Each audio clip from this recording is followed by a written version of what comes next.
प्रिय विद्यार्थियों नमस्ते। आप सभी का राज ज्ञानशाला चैनल पर हार्दिक स्वागत है।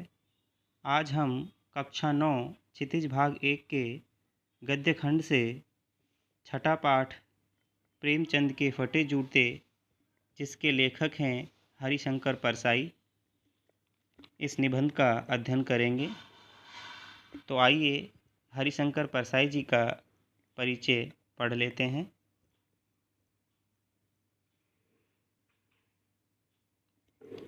हरिशंकर परसाई का जन्म सन 1922 में मध्य प्रदेश के होशंगाबाद जिले के जमानी गांव में हुआ।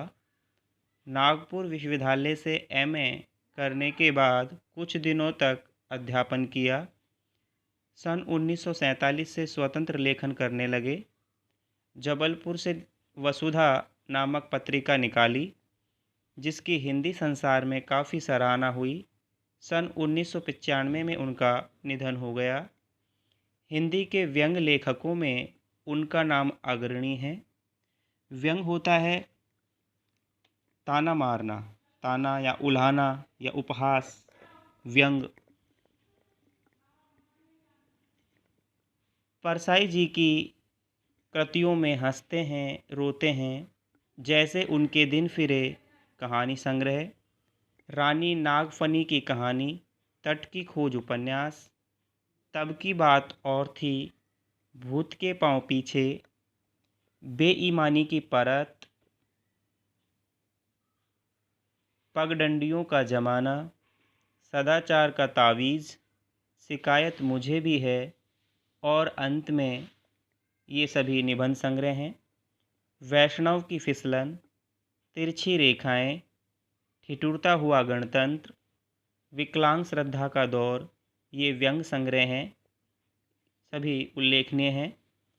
भारतीय जीवन के पाखंड, भ्रष्टाचार, अंतर्विरोध, बेईमानी आदि पर लिखे उनके व्यंग लेखों ने शोषण के विरुद्ध साहित्य की भूमिका का निर्वाह किया।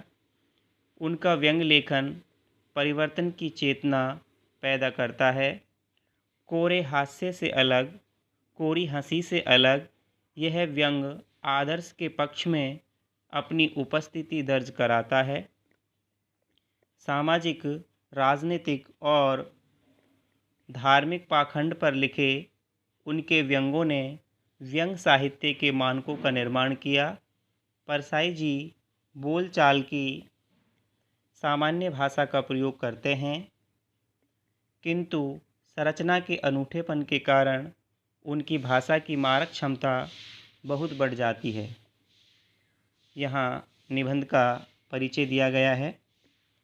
प्रेमचंद के फटे जूते, इस नाम से शीर्षक निबंध में परसाई जी ने प्रेमचंद के व्यक्तित्व की सादगी के साथ एक रचनाकार की अंतर्भेदी सामाजिक दृष्टि का विवेचन करते हुए आज की दिखावे की प्रवृत्ति एवं अवसरवादिता पर व्यंग किया है।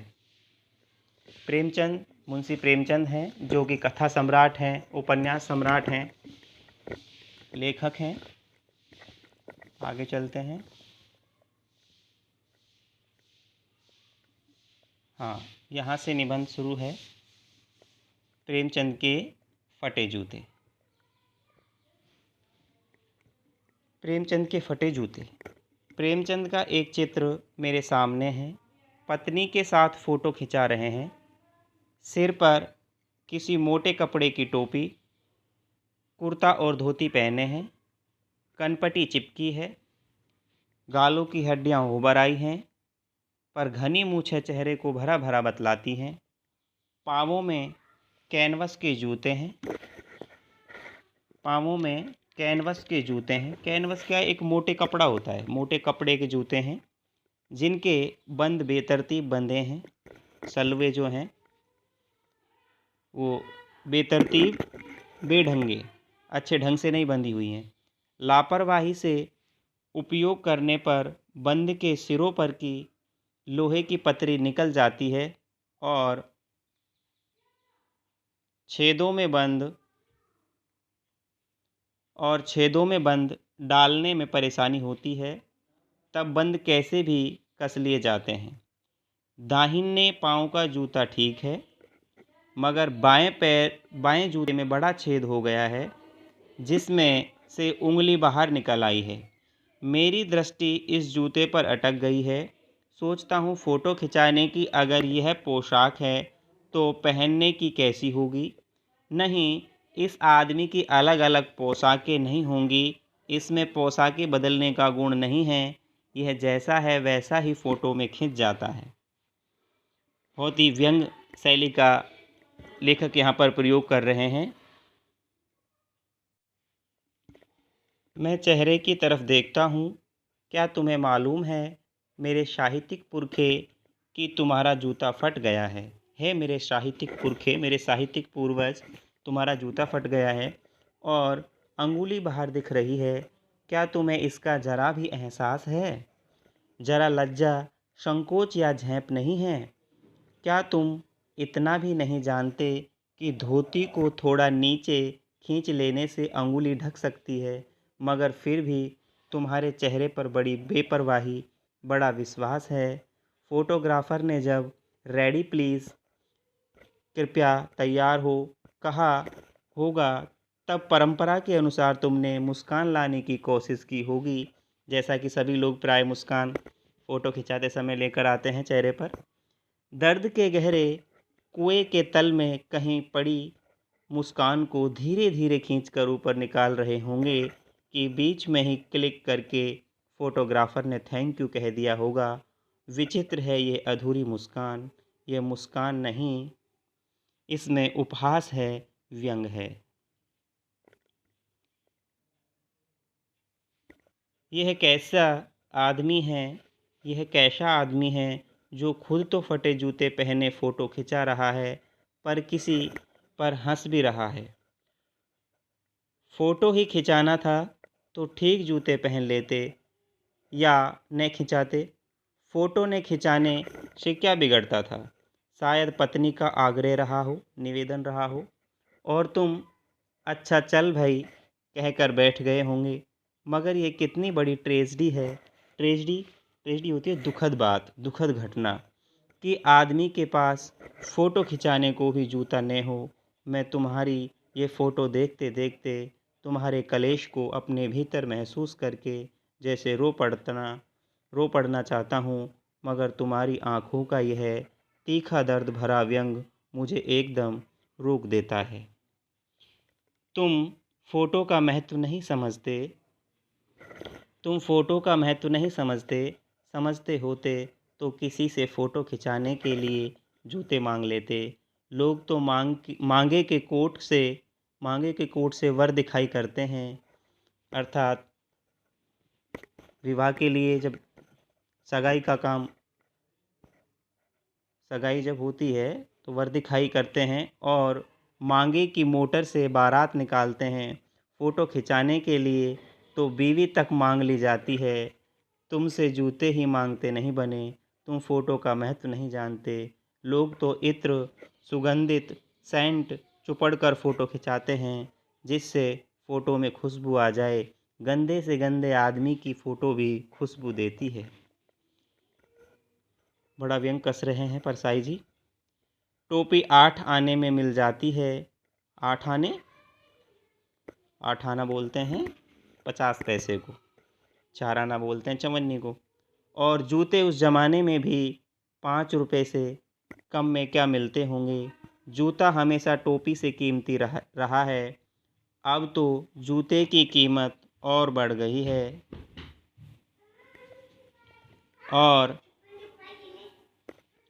और एक जूते पर 2500 टोपियाँ न्यौछावर होती हैं। तुम भी जूते और टोपी के आनुपातिक मूल्य के मारे हुए थे। आनुपातिक मूल्य होता है अनुपात के हिसाब से जो मूल्य तय हो जाता है। यह विडंबना मुझे इतनी तीव्रता से पहले कभी नहीं चुभी। विडंबना होती दुर्भाग्य।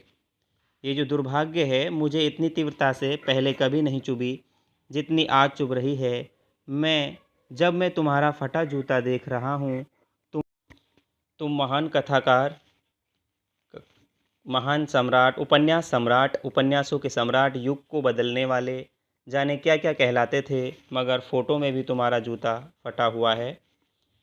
मेरा जूता भी कोई अच्छा नहीं है, यूँ ऊपर से अच्छा दिखता है, अंगुली बाहर नहीं निकलती, पर अंगूठे के नीचे तला फट गया है। अंगूठा ज़मीन से घिसता है और पैनी मिट्टी पर कभी रगड़ खाकर लहूलुहान भी हो जाता है। पूरा तला गिर जाएगा, पूरा पंजा छिल जाएगा, मगर अंगुली बाहर नहीं दिखेगी। तुम्हारी अंगुली दिखती है पर पाँव सुरक्षित है। मेरी अंगुली ढकी है पर पंजा नीचे घिस रहा है। तुम पर्दे का महत्व ही नहीं जानते। हम पर्दे पर कुर्बान हो रहे हैं।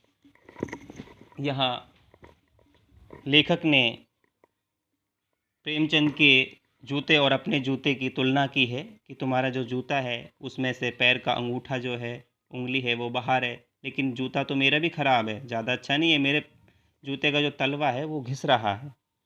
दोनों में अंतर है। तुम पर्दे का महत्व नहीं जानते, दिखावे को पसंद नहीं करते हो, लेकिन हम जैसे लोग दिखावे पर ही कुर्बान हो रहे हैं।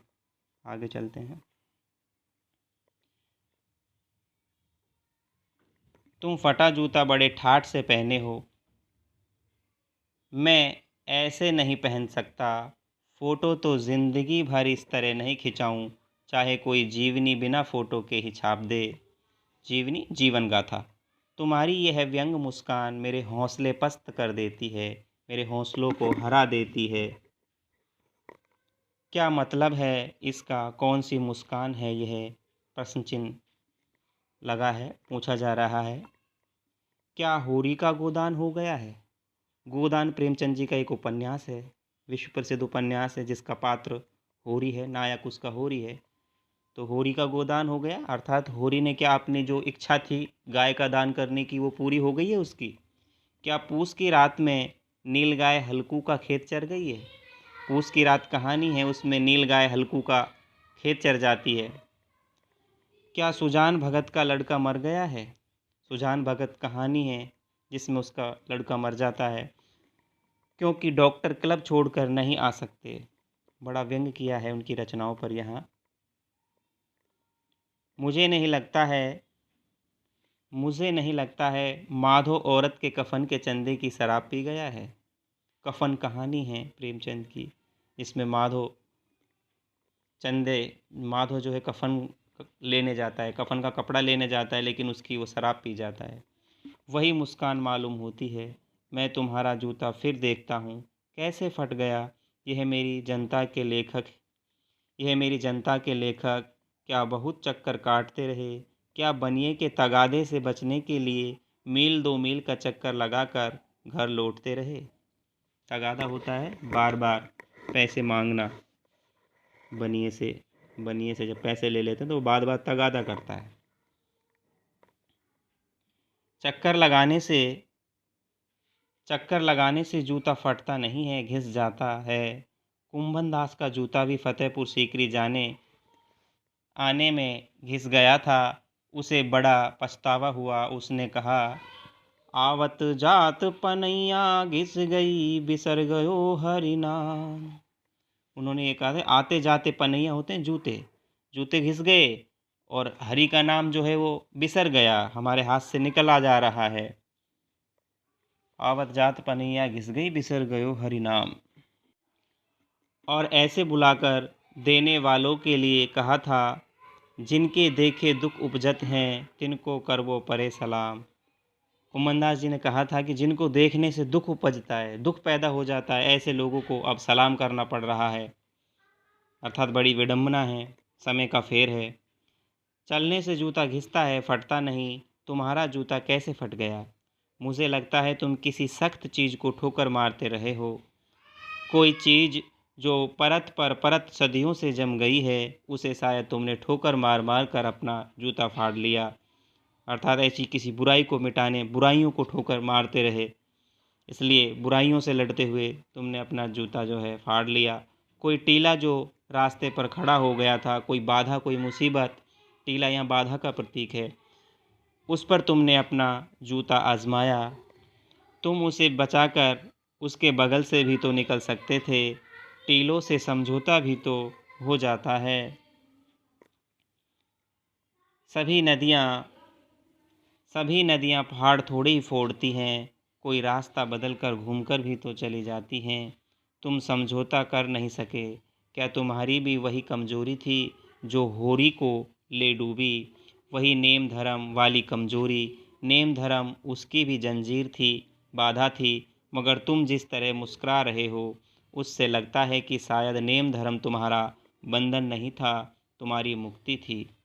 तुम्हारी ये पाँव की अंगुली मुझे संकेत करती सी लगती है, जिसे तुम घृणित समझते हो, घृणा की दृष्टि से देखते हो, उसकी तरफ हाथ की नहीं पाँव की उंगली से इशारा करते हो। जिसे भी तुम घृणा की दृष्टि से देखते हो, समझते हो, उसकी तरफ तुम हाथ की उंगली से नहीं पैर की उंगली से इशारा करते हो। तुम क्या उसकी तरफ इशारा कर रहे हो जिसे ठोकर मारते मारते तुमने जूता फाड़ लिया? फ़ोटो में जब वो देखते हैं प्रेमचंद जी को, तब उन्हें लगता है कि वो उस ओर इशारा कर रहे हैं जिनको उन्होंने ठोकर मारी है। मैं समझता हूँ, तुम्हारी अंगुली का इशारा भी समझता हूँ और यह व्यंग मुस्कान भी समझता हूँ। तुम मुझ पर या हम सभी पर हंस रहे हो, उन पर जो अंगुली छिपाए और तलवार घिसाए चल रहे हैं, उन पर जो टीले को बरकाकर बाजू से निकल रहे हैं। तुम कह रहे हो मैंने तो ठोकर मार मार कर जूता फाड़ लिया, अंगुली बाहर निकल आई पर पाँव बच रहा और मैं चलता रहा, मगर तुम अंगुली को ढांकने की चिंता में तलवे का नाश कर रहे हो। तुम चलोगे कैसे? मैं समझता हूँ, मैं तुम्हारे फटे जूते की बात समझता हूँ, अंगुली का इशारा समझता हूँ, तुम्हारी व्यंग मुस्कान समझता हूँ। यहाँ जो अपना ये निबंध है पूर्ण होता है। प्रश्न अभ्यास है, आइए प्रश्न कर लेते हैं। पहला प्रश्न है, हरिशंकर परसाई ने प्रेमचंद का जो सब चित्र हमारे सामने प्रस्तुत किया है, उससे प्रेमचंद के व्यक्तित्व की कौन कौन सी विशेषताएं उभर कर आती हैं? देखो, यहाँ पर जो व्यंग है, व्यंग रूप में निबंध लिखा है। यहाँ पर प्रेमचंद जी का एक तो सबसे बड़ा जो गुण है, संघर्षशील है। संघर्षशीलता का उनके अंदर गुण है। प्रेमचंद जी आजीवन संघर्ष करते रहे। उन्होंने मार्ग में आने वाली मुसीबतों को इतनी ठोकरें मारी कि अपने जूते फाड़ लिए। समझौते उन्होंने नहीं किए। उदाहरण यहाँ दिया गया था कि तुम किसी सख्त चीज़ को ठोकर मारते रहे हो और ठोकर मार मार कर अपना जूता फाड़ लिया। तो बड़ा संघर्षपूर्ण जीवन रहा प्रेमचंद जी का। दूसरी जो विशेषता है, अपराजित व्यक्तित्व है। वो कभी हार नहीं मानने वाले हैं। अपराजित, जिसको कोई पराजित ना कर सके, हरा ना सके। प्रेमचंद का जो व्यक्तित्व है वो अपराजित था। उन्होंने कष्ट सहकर भी कभी हार नहीं मानी। यदि वे मनपसंद परिवर्तन नहीं कर पाए तो कम से कम कमजोरियों पर हंसकर व्यंग तो उन्होंने किया ही किया। उन्होंने निराशा परेशानीपूर्ण जीने की अपेक्षा मुस्कान भरा जीवन जिया। आगे इनकी जो विशेषता है, इनका जो जीवन है पूरा वो कष्ट में रहा। प्रेमचंद जी का जीवन कष्ट में रहा। जीवन भर ये आर्थिक संकट उठाते रहे। इन्होंने गरीबी को खुशी खुशी स्वीकार किया। हमेशा सादा जीवन और उच्च विचारों से ये जिए। सीधे सादे कपड़े पहने, कोई दिखावा, कोई फैशन परस्ती में ये नहीं पड़े। सादगीपूर्ण जीवन भी हम इनका कह सकते हैं। प्रेमचंद जैसे अंदर से थे वैसे ही बाहर से थे। समदृष्टि थे। जीवन इनका मर्यादित था, मर्यादाओं से बंधे हुए थे, मर्यादाओं का उल्लंघन नहीं करते थे, नेम धर्म की बात ये करते थे। और ये जो विशेषता है मर्यादित जीवन की, ये लेखक की गरिमा को बनाए रखती है। ये सभी विशेषताएं यहाँ उभर कर आ रही हैं। दूसरा प्रश्न देखते हैं, सही कथन के सामने सही का चिन्ह लगाइए। दूसरा प्रश्न है, सही कथन के सामने सही का निशान लगाइए। पहला कथन देखते हैं, बाएं पांव का जूता ठीक है मगर दाहिने जूते में बड़ा छेद हो गया है जिसमें से अंगुली बाहर निकल आई है। ये कथन गलत है, क्योंकि बाएं पांव का जो जूता था वो फटा हुआ था और दाहिने पैर का जो जूता था वो ठीक था। ये उल्टा कथन है, इसलिए ये कथन गलत है। दूसरा कथन देखते हैं, जो लोग तो इत्र चुपड़ कर फ़ोटो खिंचाते हैं जिससे फ़ोटो में खुशबू आ जाए। ये जो कथन है बिल्कुल सही है, यही कथन निबंध में ज्यों का त्यों आया था। तीसरा कथन देखते हैं, तुम्हारी यह व्यंग मुस्कान मेरे हौसले बढ़ाती है। हौसले बढ़ाती नहीं है, लेखक के जो हौसले हैं उनको पस्त करती है, तो ये कथन गलत है।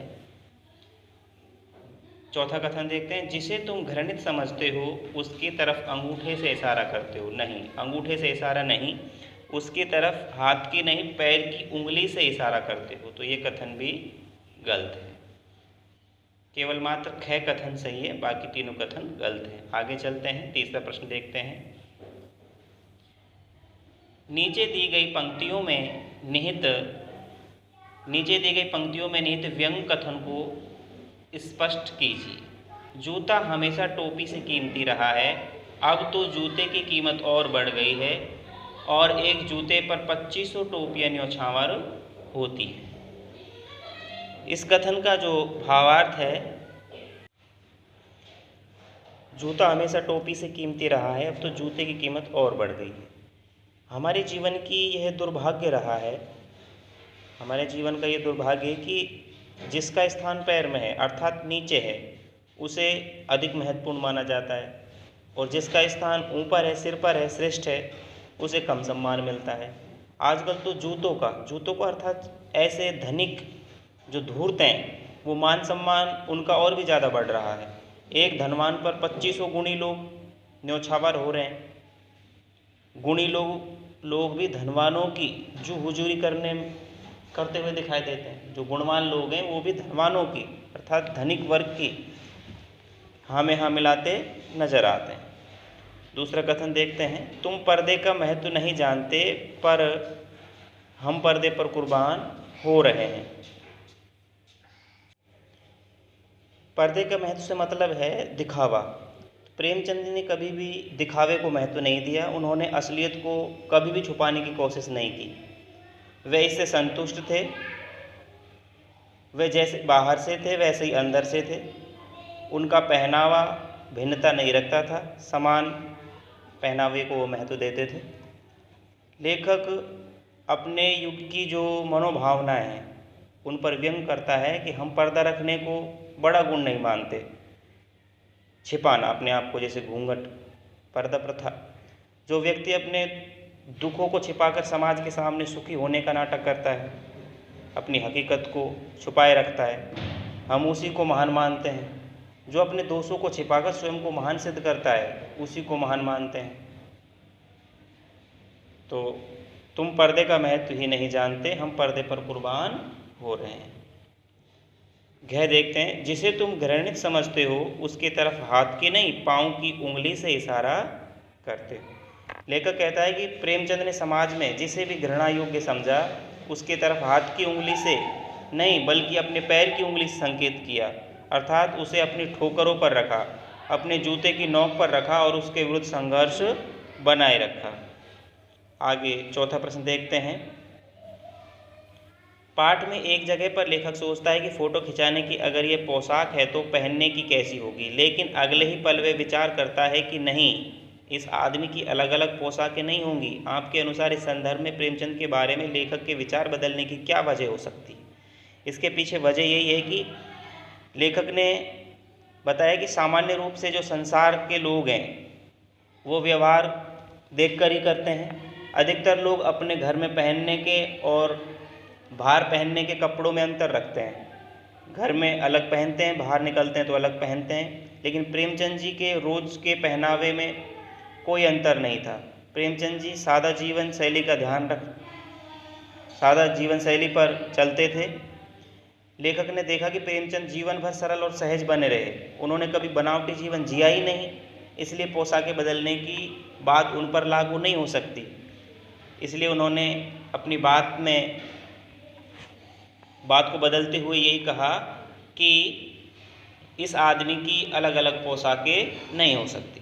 पांचवा प्रश्न देखते हैं। आपने यह व्यंग्य पढ़ा, इसे पढ़कर आपको लेखक की कौन सी बातें आकर्षित करती हैं? कई बातें हैं। जैसे लेखक की विस्तार शैली, लेखक एक संदर्भ से दूसरे संदर्भ की ओर बढ़ता चला जाता है। वह बूंद में सागर ढूंढने की कोशिश करता है, पानी की एक बूंद में सागर ढूंढने की कोशिश करता है। जैसे एक बीज में से अंकुर निकलता है, फिर पल्लव, पत्ते, फिर वो पौधे के तने बनता है, फल फूल विकसित होते हैं, वो बड़ा विराट वृक्ष बन जाता है। इसीलिए उन्होंने एक छोटे से निबंध में प्रेमचंद के फटे जूते से बात शुरू की और वे अपनी बात को खोलते खोलते प्रेमचंद के पूरे व्यक्तित्व को प्रकट कर देते हैं। बात निकालने की उनकी जो व्यंग शैली है वो आकर्षक है। प्रश्न है, पाठ में टीले शब्द का प्रयोग किन संदर्भों को इंगित करने के लिए किया गया होगा? टीला जो है वो रुकावट का प्रतीक है। जैसे बहती नदी में खड़ा कोई टीला सारे दबाव को रोक देता है, उसी भांति अनेक बुराइयाँ, कुरीतियाँ, भ्रष्ट आचरण जीवन की सहज गति को रोक देते हैं। इस पाठ में टीले शब्द का प्रयोग शोषण, अन्याय, छुआछूत, जाति पाति, महाजनी प्रथा, धनिक प्रथा आदि इन बुराइयों के लिए हुआ है। आगे जो प्रश्न है रचना और अभिव्यक्ति के हैं, ये प्रश्न आपको करने हैं। प्रेमचंद के फटे जूते को आधार बनाकर परसाई जी ने ये व्यंग लिखा है। आप भी किसी व्यक्ति के पोशाक को आधार बनाकर व्यंग लिख सकते हैं। 8वां प्रश्न, आपकी दृष्टि में वेशभूषा के प्रति लोगों की सोच में आज क्या परिवर्तन आया है? तो ये आप रचना और अभिव्यक्ति आप कीजिए। भाषा अध्ययन है, ये हम कर लेते हैं। पाठ में आए मुहावरे छांटिए और उनका वाक्यों में प्रयोग कीजिए। पाठ में कई से मुहावरे आए हैं, जैसे हौसला पस्त करना अर्थात उत्साह नष्ट करना, ठोकर मारना, चोट करना, टीला खड़ा करना, बाधाएं आना, मुसीबत आना, पहाड़ फोड़ना, बाधाओं को नष्ट करना। मुहावरों में हम प्रयोग कर सकते हैं इनका। जैसे पहाड़ फोड़ना है, बाधाओं को नष्ट करना। प्रेमचंद ऐसे संघर्षशील लेखकों में से थे जिन्होंने पहाड़ फोड़कर रास्ता बनाया। 10वां प्रश्न है, प्रेमचंद के व्यक्तित्व को उभारने के लिए लेखक ने जिन विशेषणों का उपयोग किया है उनकी सूची बनाइए। यहाँ लेखक ने कई विशेषण प्रेमचंद जी के लिए लाए हैं, जैसे महान कथाकार, उपन्यास सम्राट, युग प्रवर्तक, जनता के लेखक, साहित्यिक पुरखे। ये सभी विशेषण प्रेमचंद जी के लिए पाठ में आए हैं। पाठ्येतर संकेता है, ये आपको करना है पाठ से अलग। प्रेमचंद जी और हरिशंकर परसाई जी के बारे में हम और भी जान सकते हैं। जैसे यहाँ महात्मा गांधी भी अपनी वेशभूषा के प्रति अलग सोच रखते थे, इसके पीछे क्या कारण रहे होंगे बताइए। महादेवी वर्मा राजेंद्र बाबू नामक संस्मरण में पूर्व राष्ट्रपति डॉक्टर राजेंद्र प्रसाद का कुछ इस प्रकार चित्रण किया है, उसे पढ़िए। अमृत राय लिखित प्रेमचंद की जीवनी, प्रेमचंद कलम का सिपाही पुस्तक को पढ़िए। NCERT द्वारा निर्मित फिल्म नर्मदा पुत्र हरिशंकर परसाई देखें, तो ये आप देख सकते हैं। आगे शब्द संपदा है, ये हम करते हैं। उपहास होता है खिल्ली उड़ाना, मजाक उड़ाने वाली हंसी। आग्रह पुनः पुनः निवेदन करना। क्लेश दुख। तगादा तकाजा करना। पनैया देशी जूतियाँ। बिसरना भूल जाना। नेम नियम। धर्म कर्तव्य। बंद फीता। बेतरतीब अव्यवस्थित। ठाठ शान। बरकाकर होता है बचा करके, किसी चीज़ को बचा करके निकल जाना। यह भी जाने में हम जानते हैं कुम्भन दास जी के बारे में। कुम्भन दास ये भक्ति काल की कृष्ण भक्ति शाखा के कवि थे तथा आचार्य वल्लभाचार्य के शिष्य और अष्टछाप के कवियों में से एक थे। एक बार बादशाह अकबर के आमंत्रण पर उनसे मिलने वे फतेहपुर सीकरी गए थे। इसी संदर्भ में कही गई पंक्तियों का उल्लेख लेखक ने पाठ में प्रस्तुत किया है। इस पाठ में किया है। तो ये अपना पाठ यहाँ पूर्ण होता है। सभी को धन्यवाद।